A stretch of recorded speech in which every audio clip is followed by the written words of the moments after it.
Bonjour à toutes, bonjour à tous, bienvenue sur My UX Experience, la première chaîne YouTube qui ne parle que du basket 3-3. Troisième partie avec Olivier. Bonjour Olivier. Bonjour Rémi, bonjour à tous. Donc Olivier Marvilliers, entraîneur de basket 3-3 pour l'équipe de Hermont.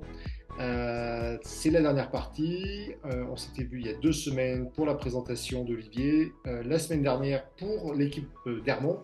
Et donc là aujourd'hui, il va nous présenter un petit peu sa philosophie d'entraîneur. Donc, au niveau des entraînements, donc, tu nous as dit que vous vous entraîniez 3 fois par semaine, plus une fois la muscu. Au niveau des entraînements, comment tu t'organises? Est-ce qu'il y a des entraînements spécifiques sur un thème, etc. Ou est-ce que c'est toujours la même structure? Comment tu vois les choses? Comment tu fais les choses? Alors, de par mon expérience basket tout court dans le monde, là, euh, j'ai remarqué en fait que le shoot, c'est le plus important. Donc, je n'ai pas remarqué, mais en fait, souvent dans ma carrière en France, j'ai pas finalement pas eu assez pour moi d'entraînement de shoot. Et donc, moi, à chaque entraînement, il y a du shoot. Il y aura du shoot, il y a du shoot, mais énormément, énormément de shoot. C'est une très grosse partie. Développement individuel. Voilà. Moi, je découpe mes séances en trois généralement. Il n'y a pas vraiment une séance qui est prévue pour ça. Maintenant que j'ai 12, 13 joueurs à l'entraînement, je ne vais pas isoler en fait des séances. Chaque séance, ça va à peu près se ressembler, où il y aura une partie individuelle de shoot, individuelle collective, une partie physique et ensuite une partie technique collective, et puis à deux, à trois. Voilà comment se découpe à peu près une séance aujourd'hui chez Hermont. Ok. Et au niveau du physique, tu as un préparateur ou quelqu'un qui s'en occupe ou c'est toi qui Alors nous, effectivement, j'avais oublié d'en parler, mais depuis 2022, on collabore avec un ostéo qui s'appelle Nicolas Blanchard, que je salue également. Et c'est pas seulement un ostéo, mais c'est aussi un préparateur physique. Donc, il me conseille énormément et il ne peut pas malheureusement passer du temps avec nous pour la prépa physique. Et aussi, j'ai mon idée de la préparation physique, mais il a beaucoup d'apports complémentaires à ce que je fais déjà. Donc oui, ensemble, on a des programmes, on a des parties. Donc le 3-3, comme c'est un sport assez, je l'ai dit aussi la semaine dernière, euh, on n'arrive pas à trouver de grosses parties, de grosses trêves, on va dire. Donc il faut être physiquement assez développé tout au long de l'année. Donc, il y a évidemment la seule partie où on peut, c'est l'hiver avant le début de la saison officielle qui est au mois de janvier-février. Donc là, l'hiver, on a vraiment la grosse partie préparation physique, mais sinon, tout au long de l'année, on a des mini-pics de préparation qui se présentent également. On développe. Ok. Et toi, au niveau des entraînements, souvent je vois des entraînements plus courts, une heure et quart. Est-ce que toi tu es sur ces bases-là ou c'est 1 heure et demie, 2 heures d'entraînement? Quelle durée tu as en général? Non, j'arrive pas à faire 1 heure et quart. Non, c'est pas possible. J'arrive pas du tout à faire 1 heure et quart parce que sinon, je ferais que du shoot, par exemple. Où ouais, on arrive à 3 quarts d'heure facilement à faire que du shoot. D'accord.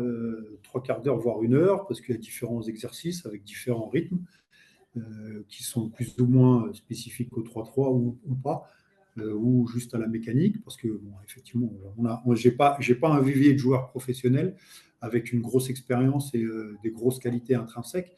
Donc il faut beaucoup de développement dans l'équipe, beaucoup de travail individuel. Euh, donc ouais, il y a une grosse partie qui se fait dessus. Et en même temps, c'est pas possible d'abandonner la partie collective. Donc, ce qui fait que ouais, mes entraînements, c'est 2 heures, voire plus. Au niveau de la formation, parce que toi, tu t'es pratiquement pas formé sur les diplômes fédéraux ou les autres diplômes au niveau français. Comment tu t'es auto-formé? Alors, du coup, dans l'entraînement, bah, alors, cette période où je suis rentré de Russie, souviens-toi, où je te disais que je suivais quand même le 3-3 à fond, je regardais chaque tournoi, etc. Donc là c'était ma partie un peu d'observation. J'ai passé 3, 4 ans juste à observer ces tournois. Et puis, comme j'étais vraiment, comme je te disais, happé par le jeu, enfin, j'ai découpé en très détaillé le jeu au fur et à mesure de son évolution. Et c'est sur cette base et avec cette vision des équipes qui marchaient le plus à l'époque. Ça a toujours été Novi Sad. Je sais pas, il y avait donc mes amis russes également. Mais quoique collectivement, ils avaient un niveau un peu moindre, mais il y avait quand même une très bonne, une très bonne assise qui leur permettait de jouer régulièrement les World Tours. Donc, avec tout ça, en fait, je suis arrivé à la création de mon équipe avec une idée précise de ce qu'il fallait que je fasse dans le 3-3 pour les amener au niveau que je voyais. Et justement, toi, si tu avais un conseil donné aux jeunes entraîneurs 3-3 qui voudraient se lancer là-dedans, euh, quelle erreur tu as fait toi au début et tu as complètement changé Non, non, il faut cadrer. En fait, ce qu'il faut vraiment, c'est pouvoir imposer ses idées tout en laissant une place aux joueurs et à leur qualité d'improvisation, parce qu'il y en aura toujours dans le 3-3. Comme c'est un sport qui se joue en 12, où les attaques se jouent en 12 secondes, on ne peut pas définir dans les 2-3 dernières secondes, et ça arrive beaucoup plus souvent que quand on a 24 secondes d'attaque. Avoir encore la balle à 2-3 secondes, c'est beaucoup plus difficile. Et donc là, c'est vraiment la partie où le joueur et le talent de joueur va faire que tu vas t'en sortir ou pas avec ton équipe. Euh, donc c'est le fait de laisser, de pas oublier de laisser une grosse partie aux joueurs dans un match. Ce qui fait que eux, ils se sentent en sécurité parce qu'ils ont une base avec les systèmes, les phases de jeu qu'on a développées aux entraînements, et en même temps, ils savent que ils peuvent y mettre du leur dedans. Euh, Est-ce que, toi qui es un petit peu entraîneur en 5-5, quelle est pour toi la grosse différence entre un entraîneur 5-5 et un entraîneur 3-3? Il y a quand même une grosse partie pour un entraîneur qui est d'anticiper et de préparer des scénarios dans 3-3. Justement, par le fait qu'on n'a pas le droit de coacher, on doit anticiper, on doit préparer toutes ces défenses et toutes ces attaques au maximum. On doit, on doit être que l'équipe doit être capable d'envisager tous les scénarios, ou un maximum de scénarios possibles avant les matchs. Donc ça, c'est une partie qu'on ne connaît pas vraiment dans le 5-5. On peut développer des phases de jeu. Après, maintenant, si c'est une équipe de très très haut niveau qui s'entraîne 2-3 fois par jour, évidemment, il y aura de plus en plus de choses comme ça. Mais globalement, la partie préparatrice de chacun des matchs, ça se différencie du 3-3 au 5-5 et il est vraiment important de pouvoir utiliser un système et toutes ces variantes, toutes ces possibilités durant les phases de jeu qui fait que tous les joueurs doivent avoir tout en tête à tout moment. Donc ça c'est vraiment une grosse différence entre le 3-3 et le 5-5. Et en même temps, après, le débrief des matchs, c'est beaucoup plus long. En comparaison avec ce qu'on a préparé avant et ce qu'a donné le match. Euh, Moi, je trouve que c'est tout en beaucoup plus condensé, un peu comme finalement le déroulé d'un match de 10 minutes.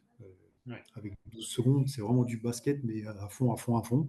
C'est un peu la même chose au niveau de la partie entraîneur. Eh ben, Olivier, ben, merci beaucoup d'avoir passé ces trois parties d'interview avec moi. Merci beaucoup d'avoir partagé ton savoir, ton parcours, ton expérience. Et puis, bah, hâte de voir un petit peu la suite, là, déjà sur la fin de saison avec la Super League, L'Open de France, ouais. Open de France, donc fin août, là, cette année, Notre ça change. prochaine étape, en fait, parce que d'ici là, on n'a pas grand-chose. Voilà, donc, voir les JO et puis se préparer Exactement ça. eh ben, Merci de ton accueil, Rémi. c'est un grand plaisir. Merci à vous de nous avoir suivis. N'oubliez pas bah, de vous abonner, de partager et de liker. Et puis je vous dis pour une prochaine fois, pour un prochain épisode. Allez, à plus, au revoir. Salut.